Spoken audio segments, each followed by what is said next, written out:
آپ کا سلسلہ نسب اعلیٰ حضرت رضی اللہ تعالیٰ عنہ کا افغانستان کے بڑھیج قبیلے کے پٹھانوں سے ملتا ہے۔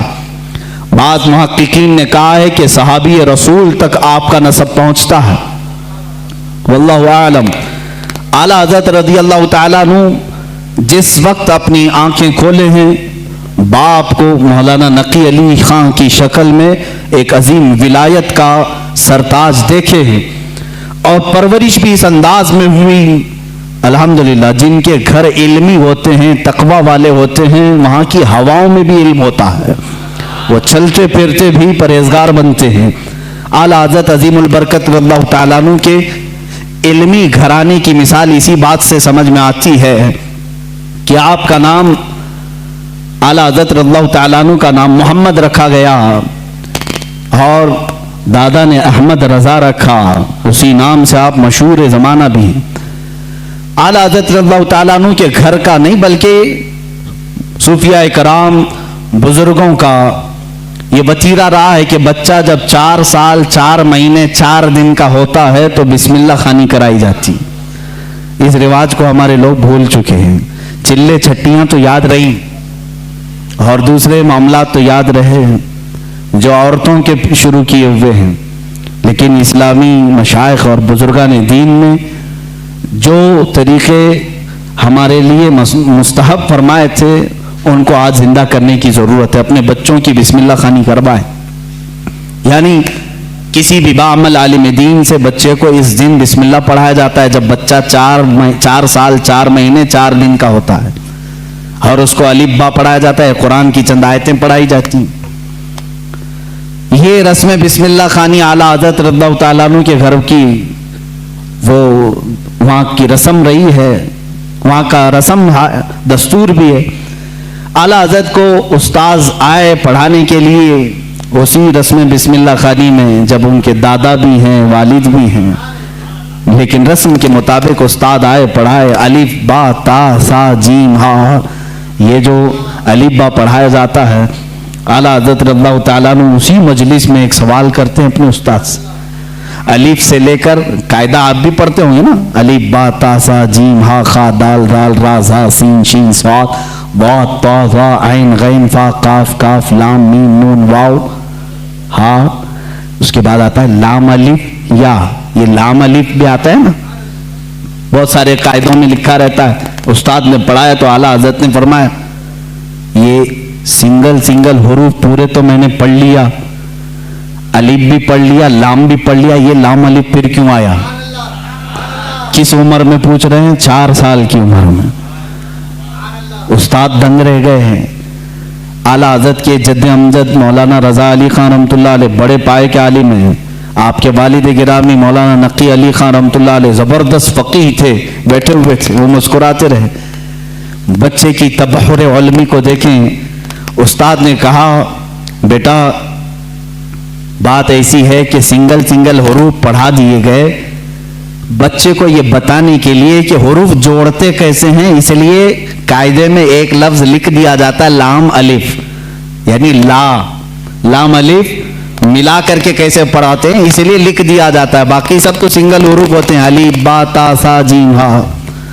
لیکن کہاں زمانے کا جو مجدد ہونے والا ہے اتنی بات سے خاموش کر رہے ہیں۔ کہا اگر ملا کر کے ہی پڑھانا تھا تو بے کو الف سے ملا کر پڑھا دیتے، تے کو الف سے ملا کر پڑھا دیتے، جیم کو الف سے ملا کے، یہ لام کے ساتھ ہی کیوں الف کو ملا ہے؟ اب جو استاد آئے تھے وہ تو خاموش ہو گئے، وہ خاموش ہو گئے۔ اتنے چھوٹے بچے ایسا سوال تو نہیں کرتے۔ مولانا رضا علی خان رحمۃ اللہ تعالیٰ علیہ جو جد امجد تھے، دادا تھے، انہوں نے سینے سے سر کو لگایا، کہا بیٹا استاد جتنا پڑھائیں اتنا پڑھ لو۔ کہا کہ اب دادا یہ بات مجھے بتا دیں، دل تشفی میں آ جائے۔ مولانا رضا علی خان رحمۃ اللہ علیہ بر وقت فرماتے ہیں بات یہ ہے لام کو الف سے کیوں ملایا، دوسرے حروف سے کیوں نہیں ملایا؟ اس لیے کہ یہ دونوں حروف میں مشابہت بہت زیادہ ہے، یہ دونوں ملتے جلتے ہیں۔ کس بات میں؟ صورت کے اعتبار سے بھی، سیرت کے اعتبار سے بھی۔ کہا وہ کیسے؟ کہا لکھنے میں الف بھی لمبا ہوتا ہے اور لام بھی لمبا ہوتا ہے، یہ صورت میں دونوں لمبے ہیں۔ اور دوسری بات، لام کو اگر آپ لکھیں گے ہجے کر کے، اگر آپ پڑھیں گے لام الف میم لکھنا پڑے گا. لام یعنی لام کو اگر ورڈز میں لکھا جائے، حروف میں لکھا جائے تو کیسے لکھیں گے؟ لام الف میم. اور جب الف کو لکھیں گے تو وہاں پر بھی 3 حرف لکھنے پڑیں گے ورڈز میں. ان ورڈز لکھیں الف لام فا. الف ہو گیا، الف لام فا الف. اور لام جب لکھیں گے تو لام الف میم. جد امجد نے کہا دونوں میں صورتاً مشابہت تو لمبائی کی ہے، سیرت میں مشابہ ایسے ہے کہ لام کے بیچ میں الف آتا ہے اور الف کے بیچ میں لام آتا ہے، اس لیے یہ دونوں کا گہرا تعلق ہے، اس لیے ملا کر لکھا گیا. اعلیٰ حضرت خاموش ہوئے. اب اندازہ کریں 4 سال کی عمر میں جن کا علم کا معاملہ ایسا ہو تو ظاہر سی بات ہے وہ گھرانہ علمی ہوگا، تبھی تو بچے ایسے ہوں گے. یہی بات ہے کہ 6 سال کی عمر میں اعلیٰ حضرت رضی اللہ تعالیٰ عنہ، صرف 6 سال کی عمر میں 12ویں شریف آئی میلاد مبارکہ. رسول کریم صلی اللہ تعالیٰ علیہ وسلم کی عظمت پر گھر میں جب محفل منعقد ہوئی، آپ کے والد گرامی کے شاگرد اور مریدین جمع ہوئے تو 6 سال کی عمر میں اعلیٰ حضرت نے 2.5 گھنٹے عظمت رسالت پر بیان فرمایا. یہاں اچھے مقررین کے پسینے چھوٹ جاتے ہیں اگر پوائنٹ ٹو پوائنٹ بات کی جائے، ورنہ لفاظی کرنا ادھر ادھر کی ہانکنے میں تو 6 گھنٹے بھی چلے جائیں گے. علم کی بات پوائنٹ ٹو پوائنٹ کرنا یہ دقت کا معاملہ ہے. 6 سال کی عمر میں جو اپنے نبی کونین صلی اللہ تعالیٰ علیہ وسلم کی ذات پر، آپ کی سیرت پر 2.5 گھنٹے خطاب کر رہے ہیں، وہی اعلیٰ حضرت فاضل بریلوی رضی اللہ تعالیٰ اب کتابوں کی تعلیم شروع کرتے ہیں، عالم کورس. وہی 6 سال کی عمر میں اپنے والد گرامی سے پڑھا. مرزا عبد القادر بیگ صاحب اور کچھ علماء تھے جن کا تذکرہ آیا ہے اعلیٰ حضرت کے اساتذہ میں. زیادہ سے زیادہ کتابیں آپ اپنے والد گرامی سے پڑھتے ہیں. اب اپنے والد گرامی سے پڑھنے کا زمانہ ہے. صرف 8 سال کی عمر ہے آپ کی.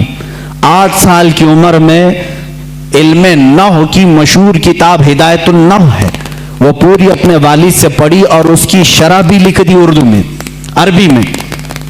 اس کی گائیڈ لکھا 8 سال کی عمر میں. اور جب 13 سال 10 مہینے غالباً 13 سال 10 مہینے کے ہو گئے، آپ عالم بھی ہو گئے اور مفتی بھی ہو گئے. اور اسی دن سب سے پہلا فتویٰ آپ نے دیا رضاعت کے مسئلے پر. سوال آیا تھا، آپ کے والد گرامی نے مسند پر بٹھایا اور کہا بیٹا احمد رضا لکھو اس کا جواب.